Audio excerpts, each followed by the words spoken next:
मेरे सभी पढ़ाकू भाई बहनों का दिल से नमस्कार। मैं विष्णु दिवाकर इस वीडियो में बात करने वाला हूं भारत में शिक्षा नीति एवं व्यवहार, education in India policy and practice.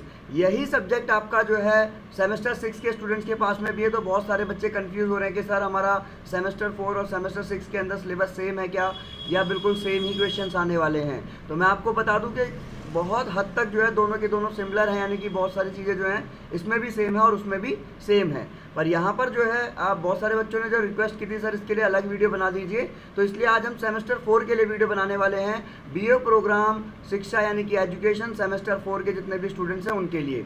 और ये आज की वीडियो जो है वो मैं आपको शॉर्ट तरीके से बनाकर देने वाला हूँ, जिससे कि ज़्यादा समय ना लगे और आप 20-20 नंबर के क्वेश्चंस को भी कवर कर सकें। तो देरी ना करते हुए वीडियो को स्टार्ट कर लेते हैं। सबसे पहले हम बात करेंगे यूनिट नंबर 1 के अंदर। तो यूनिट नंबर 1 में भारत में शैक्षणिक नीतियों को समझना, इसके अंदर हमारा जो लेसन 1 होने वाला है वो है शैक्षणिक नीतियाँ कौन कौन सी हैं, उनके क्या प्रावधान है, क्या कार्यान्वयन है और क्या समीक्षात्मक अध्ययन है। ये सब चीज़ें हम यहाँ पर पढ़ने वाले हैं। और जो आपका क्वेश्चन 20 नंबर का आने वाला है वो राष्ट्रीय शिक्षा नीति 1968, राष्ट्रीय शिक्षा नीति 1986 और राष्ट्रीय शिक्षा नीति 2020, इन तीनों को आप यहाँ पर अच्छी तरीके से पढ़ेंगे और उसके बाद में आप इसका आंसर दे सकते हैं। तो देरी ना करते हुए वीडियो को स्टार्ट कर लेते हैं। सबसे पहले हम बात करेंगे लेसन नंबर 1 की। तो लेसन नंबर 1 में से जो इंपॉर्टेंट क्वेश्चन होने वाला है हम उसके ऊपर डिस्कस करने वाले हैं। तो चलिए वीडियो को स्टार्ट कर लेते हैं। सबसे पहले भैया आपके सामने है लेसन नंबर 1 कि भारत में शैक्षणिक नीतियाँ, उनका प्रावधान और कार्यान्वयन और उनकी समीक्षात्मक अध्ययन के बारे में। तो सबसे पहले जो हमारा ये अध्याय है इसके अंदर हम पढ़ेंगे कि भैया ये जो शिक्षा नीति है ये होती क्या है। ये आपको जानना बहुत ज़रूरी है, क्योंकि कोई भी क्वेश्चन आएगा इस वाली बुक से तो आपको यहाँ इससे नंबर ज़रूर मिल जाएंगे, क्योंकि बुक का नाम ही यही है। तो आपको सबसे पहले इसके बारे में जानना होगा कि भैया शिक्षा नीति होती क्या है और भारत में शिक्षा नीति क्या है। और उसके बाद में जो भी राष्ट्रीय शिक्षा नीति है 1968 वाली हो, 1986 वाली हो या फिर 1992 या 2020 वाली हो, इसके बारे में आपको पूछा जाएगा। तो पहला क्वेश्चन आपका यहाँ से तैयार होगा। सबसे पहले हम जानेंगे कि भाई शिक्षा नीति का अर्थ क्या होता है, उसके बाद में हम एक क्वेश्चन देखेंगे, ठीक है।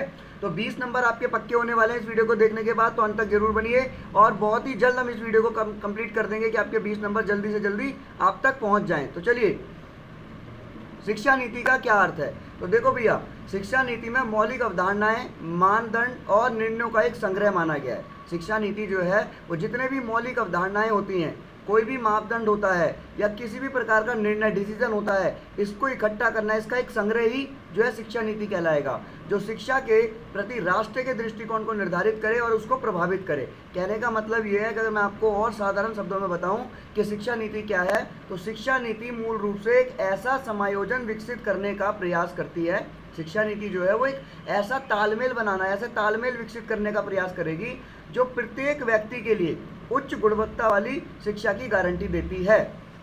कहने का मतलब यह है कि शिक्षा नीति का मतलब क्या होगा कि शिक्षा नीति का मूल रूप से एक ऐसा समायोजन विकसित करने का प्रयास होगा जो कि कोई भी व्यक्ति हो, प्रत्येक व्यक्ति, उसके लिए उच्च गुणवत्ता वाली शिक्षा की गारंटी मिल सके, चाहे उसकी पृष्ठभूमि जो है वित्तीय स्थिति हो या उसकी पृष्ठभूमि हो, कोई भी हो, ठीक है। अब शिक्षा नीति के अंदर सबसे पहले अगर हम बात करें तो पाठ्यक्रम जो है वो शिक्षा नीति का एक प्रमुख घटक है, क्योंकि ये छात्रों के लिए शिक्षा सामग्री और शिक्षा के तरीकों को निर्देशित करता है। तो भैया पाठ्यक्रम करिकुलम होना बहुत ज़रूरी है। यहाँ तक आप पढ़ लेंगे तो उसके बाद में आपको सामने यहाँ पर क्वेश्चन देखने को मिलेगा। ये हम यहाँ से हम क्वेश्चन स्टार्ट करते हैं कि भारत में शिक्षा नीति, पहले हमने पढ़ा कि भाई शिक्षा नीति क्या होती है, अब भारत में शिक्षा नीतियाँ। तो जो तीनों शिक्षा नीति की बात हम ऊपर कर आए हैं, उन तीनों के बारे में मैं आपको यहाँ पर पहले शॉर्ट में बताता हूँ और उसके बाद में हम इसका एक क्वेश्चन तैयार करेंगे जो 20 नंबर का आपको देखने को मिलने वाला है एग्जाम के अंदर। सबसे पहले बात आती है भैया कि राष्ट्रीय शिक्षा नीति जो NEP यानी कि न्यू एजुकेशन पॉलिसी 1968, इसका उद्देश्य भारत में शिक्षा के लिए एक राष्ट्रीय ढांचे को बदलाव देना था, कि राष्ट्रीय ढांचे को, एजुकेशन सिस्टम को बिल्कुल चेंज कर देना। और ये शिक्षा नीति जो थी वो गुणवत्ता में सुधार और पहुंच का विस्तार और राष्ट्रीय पहचान एकीकरण की भावना को बढ़ावा देने पर केंद्रित है। देखो, गुणवत्ता में सुधार यानी कि क्वालिटी ऑफ एजुकेशन, पहुंच का विस्तार कि भाई बहुत दूर दूर तक जो गाँव हैं वहाँ पर जो है शिक्षा नहीं पहुँच पाती है, वहाँ तक विस्तार करना, राष्ट्र की पहचान बनाना और एकीकरण की भावना, इन सब चीज़ों के बारे में इसमें बात की गई है। दूसरी हमारी जो आएगी वो आएगी हमारी राष्ट्रीय शिक्षा नीति NPE 1986। अब 1986 की जो ये थी और 1992 की जो राष्ट्रीय शिक्षा नीति थी, इसका काम क्या था भैया? इसका महत्वपूर्ण मुख्य उद्देश्य क्या था? शिक्षा तक समान पहुंच सुनिश्चित करना, कि भाई एजुकेशन हर किसी को मिल सके, नॉर्मली हर कोई इसको एजुकेशन को प्राप्त कर सके। वैज्ञानिक और तकनीकी प्रगति को बढ़ावा देना और विद्यार्थियों में सामाजिक जवाबदेही की भावना को पैदा करना, ये हमारा दूसरा पॉइंट हो गया इसका। उसके बाद मैं आपको अभी बताऊंगा क्वेश्चन आने वाला है इसमें से, ठीक है? तो याद रखिएगा, अभी हम सिर्फ ये डिस्कस कर रहे हैं जो अभी हमने ऊपर 3 नीतियों की बात की थी, वो 3 नीति हैं क्या। अब उसके बाद 1 बाय 1 हम इसके क्वेश्चन को तैयार करेंगे, जो 20 नंबर का क्वेश्चन आपको आने वाला है आपके एग्जाम में। अब राष्ट्रीय शिक्षा नीति 2020, राष्ट्रीय शिक्षा नीति 3 दशकों से अधिक महत्वपूर्ण अंतराल के बाद भारत की शिक्षा प्रणाली में बहुत ज़्यादा बड़े लेवल पर सुधार लेकर आई है और 21वीं सदी की मांगों को पूरा करने के लिए मौजूदा प्रणाली को बदलना था। इसीलिए NEP यानी कि न्यू एजुकेशन पॉलिसी 2020 ने बहुत सारे बदलाव भी पेश किए थे, ठीक है? तो ये तो हमारे हो गए 3 पॉइंट। अब भैया जो मैंने आपको बार बार मैं आपको बोल रहा हूँ कि 20 नंबर का क्वेश्चन जो आपको देखने को मिलने वाला है या 15 का आपको देखने को मिलने वाला है, वो क्वेश्चन आपका ये है कि आपके पेपर में पूछा जाएगा भैया कि राष्ट्रीय शिक्षा नीति 1968 क्या है। पहले आपसे ये भी बोल दिया जाएगा शिक्षा नीति क्या है और राष्ट्रीय शिक्षा नीति 1968 को बताइए या इसके प्रमुख उद्देश्य बताइए। तो भैया ये रहा आपका पूरा आंसर। भारत में 1968 की राष्ट्रीय शिक्षा नीति एक ऐतिहासिक दस्तावेज थी जिसका उद्देश्य क्या था कि देश की शैक्षणिक प्रणाली को फिर से परिभाषित करना, इसे शिक्षा क्षेत्र में प्रचलित चुनौतियां और असमानताओं को दूर करने के लिए तैयार किया गया था कि भाई एजुकेशन फील्ड के अंदर जितनी भी प्रॉब्लम्स आ रही थी, चैलेंजेस आ रहे थे, जितनी भी जो असमानताएं थी, इनको दूर करने के लिए राष्ट्रीय शिक्षा नीति 1968 को लाया गया था। अब इसके अगर हम प्रमुख उद्देश्य की बात करें तो भैया बहुत सिंपल पॉइंट्स यहाँ पर दिए हुए हैं। जैसे कि पहला पॉइंट आपका सार्वभौमिक शिक्षा, ठीक है? सार्वभौमिक शिक्षा दिया गया है पहला पॉइंट। तो सार्वभौमिक शिक्षा का मतलब क्या है कि सभी को शिक्षा मिले, ठीक है? 14 वर्ष तक के सभी बच्चों को, NEP का उद्देश्य था 14 वर्ष की आयु तक के सभी बच्चों के लिए मुफ्त और अनिवार्य शिक्षा प्रदान करना। तो भैया आराम से मैं आपको ये भी बता दूं कि इसके सारे क्वेश्चन बहुत इजी होने वाले हैं, क्योंकि क्या कहते हैं, जितनी भी शिक्षा नीति हैं उसके अंदर सार्वभौमिक शिक्षा की बात की जाएगी, अच्छे पाठ्यक्रम की बात की जाएगी, सारे पॉइंट सिमिलर हैं। आपको एक भी एजुकेशन पॉलिसी समझ आती है तो सारी पॉलिसीज़ के अंदर आपको 20-30% चेंज करना है, बाकी सब कुछ आंसर सेम होने वाला है। तो भैया सार्वभौमिक शिक्षा यानी कि जो पहला पॉइंट है इसका उद्देश्य क्या था? 14 वर्ष तक की आयु तक के सभी बच्चों को मुफ्त में शिक्षा दी जाए, जिससे बिना किसी भेदभाव के महत्वपूर्ण और गुणवत्तापूर्ण शिक्षा जो है सब तक पहुंच सके। दूसरा पॉइंट है आपका क्वालिटी के अंदर इंप्रूवमेंट हो, यानी कि गुणवत्ता वाली शिक्षा, पाठ्यक्रम में सुधार हो, शिक्षक प्रशिक्षण यानी कि शिक्षकों की टीचिंग हो, ट्रेनिंग हो, बुनियादी ढांचे के विकास के माध्यम से शिक्षा की गुणवत्ता को बढ़ाने पर जोर देना।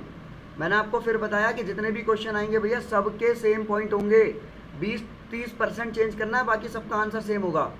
भारतीय भाषाओं को बढ़ावा देना, कि ये जो नीति थी शिक्षा नीति, इसके अंदर भारतीय भाषाओं के उपयोग और विकास को प्रोत्साहित करने की बात की गई थी।